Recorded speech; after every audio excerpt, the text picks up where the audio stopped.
As it is written in the Holy Scripture, according to your faith be it unto you. There is so much truth in this line. You only ever receive as much as you are willing to receive. Whatever this is, outer intention will fulfill your orders impeccably. You have what you have because it corresponds to the template of your worldview and vision of your place in the world. Now that you are acquainted with all the main principles of transurfing, you can manage your fate according to your own free will. Your fate will be shaped to reflect your personal choices and beliefs. You know how to choose. That just leaves the question of how to believe in it all.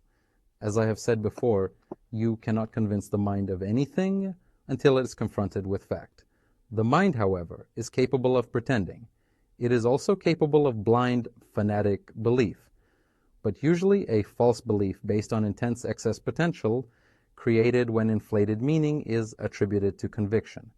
When the mind is absorbed with false belief, it becomes so deafened by its own fanaticism that it is incapable of seeing or hearing anything else. When the mind climbs into the box where it has stuffed the heart, belief is blind. The sail of false belief will never fill with the wind of outer intention. False belief is a trap that the pendulum sets in the labyrinth of insecurity. When you buy into a false belief, you might think that you have escaped the labyrinth, but this is an illusion. Deep down inside, you will be plagued with doubt, but you will not acknowledge them because you have put up a protective wall of faith that blocks them out. How can false belief be distinguished from true belief? True belief is more than belief. It is knowledge. A belief is false if you have to persuade or convince yourself of it, no matter what approach you take, enthusiasm or duress. Knowledge is shaped by facts, not conviction. When the mind is faced with a fact, it simply knows, whereas false belief is maintained by the mind's control. The mind makes absolutely certain that no trace of doubt can slip into its illusory room inside the labyrinth. When the mind wants to hope, it refuses to listen. When you try and convince yourself or try to believe in something, you run the risk of adopting false beliefs. And yet, when you begin to listen to the rustle of the morning stars, the illusions are revealed. Relax the mind's control and shift your attention towards being more attentive to the slightest signs of inner discomfort.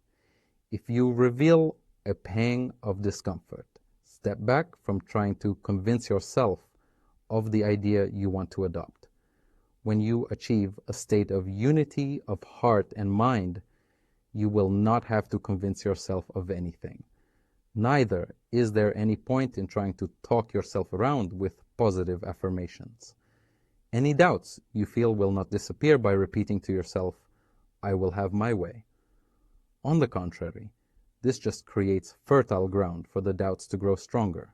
The heart will not be persuaded, however hard you try, because the heart does not understand logic or the language of the mind, nor does it communicate in half tones.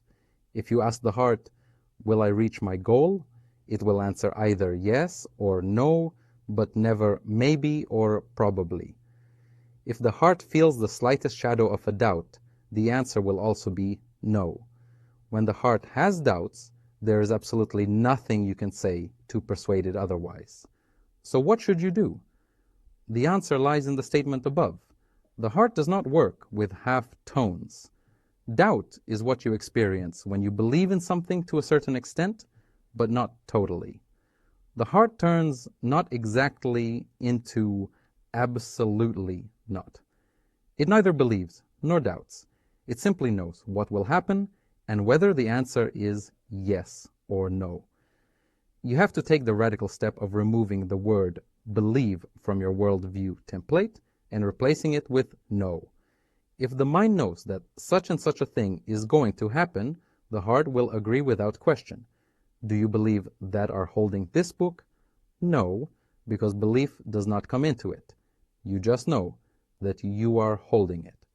Where there is belief, there is always room for doubt.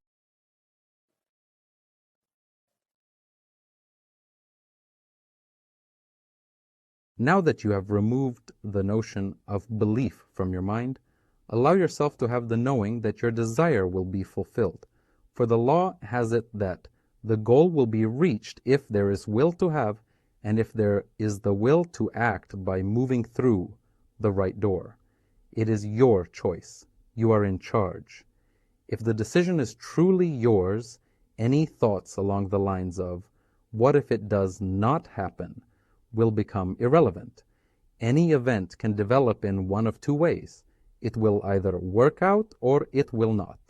It is pointless trying to convince yourself that something will work out, but when you have the knowing of the heart, you can determine the outcome. Knowledge is the foundation on which confidence is built.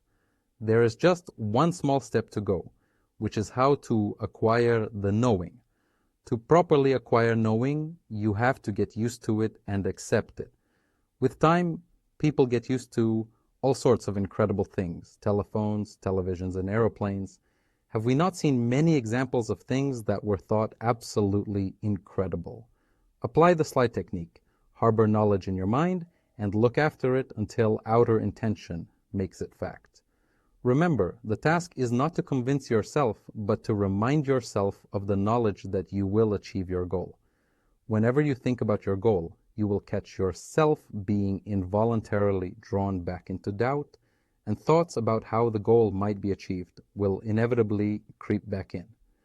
Doubts will naturally creep up on you, but you have to fish them out of your mind and put them in their proper place straight away, with thoughts that sound, I know success depends on my choice, and I have made my choice, so why hesitate? If you do this, the doubts will gradually fade. Where there is knowledge without belief, doubt cannot exist. There is no need to set about eliminating them or battle against their presence, for this is a guarantee of defeat. You can, however, console yourself with the knowledge that doubts do not necessarily guarantee failure, although the road might just get a little bit bumpy at times. I want to emphasize that the most important thing is to remember that you alone decide whether you will achieve your goal or not. Remind yourself of this fact every time the doubts set in. I also draw your attention once again to the habit of forgetting and living a semi-conscious existence. New knowledge is easily forgotten, and old habits run deep. Never forget that you are in charge of your own fate. I do not imagine that Jesus was particularly astounded when he walked on water. It must have been as natural for him as walking on the ground is for us. Other people would also be able to walk on water if they could be rid of the doubt, anxiety, and emotion connected with doing so. Sounds improbable? Yet the entire history of humanity is a continual chain of the surprising and incredible. For example, it was once said that iron ships will never float on water, let alone fly. And yet as soon as people saw that they could cross the water in iron ships and fly through the sky in heavy aeroplanes, they ceased to contemplate the lack of probability that these things were possible. Dragging doubts around with you is a sure way of reducing your chances of success. There are two lifelines in the alternatives space. On one, the goal is achieved, and on the other, you meet with failure. When you wallow in doubt, you radiate energy at the frequency of the line of failure, and then you can hardly hope for success. If encountered, failure will be caused by circumstances that have appeared as a direct result of your own thoughts. The question needs to be put differently. Will it happen or not? Should be replaced by, what do I choose, success or failure?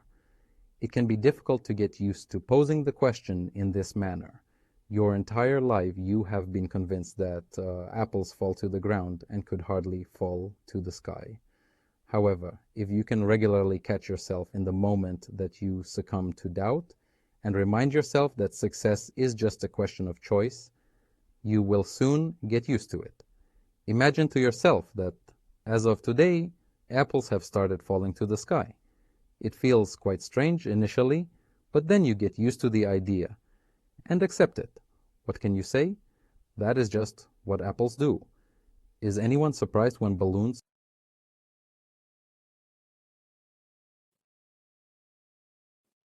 However, that does not change the essence of the nature of faith. Pendulums do exactly the same thing when they are trying to win your faith and trust. Do not worry, transurfing is not a trap for the mind, and everything I have shared in this interview is more than a product of speculative exercise. Even our little stroll ceases to be a trap if you think about it from the point of view of hoping to obtain freedom rather than calling you to believe. Only pendulums have a need of other people's faith. In the context of transurfing, winning people over so that they hold a certain belief has no purpose whatsoever. My goal is not to convince you. My goal is to break through the stereotypes and false thought patterns of the conventional worldview in order to assist you in breaking out of the box of conditioning and waking up into the dream of waking. When you wake up, you realize that you can direct your own dream and without having to rely on belief. Take action, and you will see what happens as a result. Do not believe, verify and prove, and when you see that transurfing really works, you will then simply know. You have probably heard it said that you can achieve anything if you have unshakable faith in your own strength and victory. It is easy to say, according to your faith, be it unto you, but you cannot help wondering where this faith and strength of conviction is to be found, and how doubts can be eradicated. In reality, you cannot avoid doubt, and it is futile to try and acquire faith. If a shadow of doubt has crept into your heart, no act of persuasion will ever drive it out. You can only deceive the mind. The mind will pretend that it has forgotten all about its previous doubts, but they will continue to live in the heart as before. Abandon fruitless attempts to acquire absolute faith. There is another more realistic way of dealing with doubt. Do not think about the means. Run the target slide in your mind and place one foot in front of the other in the direction of your goal. This exercise is not just another form of abstract dreaming. It consists of real work on attuning the energy you transmit. After all, your worst expectations are realized, are they not? So make it a concrete task to consciously and deliberately reattune your energy towards realizing your best expectations. If you have a goal but doubt whether things will work out for you or not, your doubts will hinder your progress. You will not be able to discard them totally, but neither it is necessary to do so. The mind looks for faith to help it confirm that the goal is realistic. Nonetheless, do not think about the means. Brush faith aside. Live out the slide that pictures your life as it would be were the goal already achieved. By practicing this exercise, you work on the quality of your energy without fueling it with conviction. Take pleasure in the task, then outer intention will do its work and apples will fall to the sky. When the mind is faced with fact, apples fall to the sky. The mind relinquishes its control and allows the fact to come to life. It does not matter whether the situation's development can be clearly seen or not. What matters is that the goal appear realistic to the mind. We live in a world where people do ride bicycles. If we were born into a world where everyone could fly, we would learn to fly too. I have already explained that when a person attunes the energy they radiate to their target lifeline, they activate the workings of outer intention. You turn the target slide around in your mind and practice visualizing the process. Whilst you are busy with these exercises, the wind of outer intention slowly and surely pushes the frigate of the material realization of your world through the alternatives space. Opportunities begin to arise in ways you would never have suspected. Moreover, outer intention begins to direct your actions in a way that brings you closer to your goal.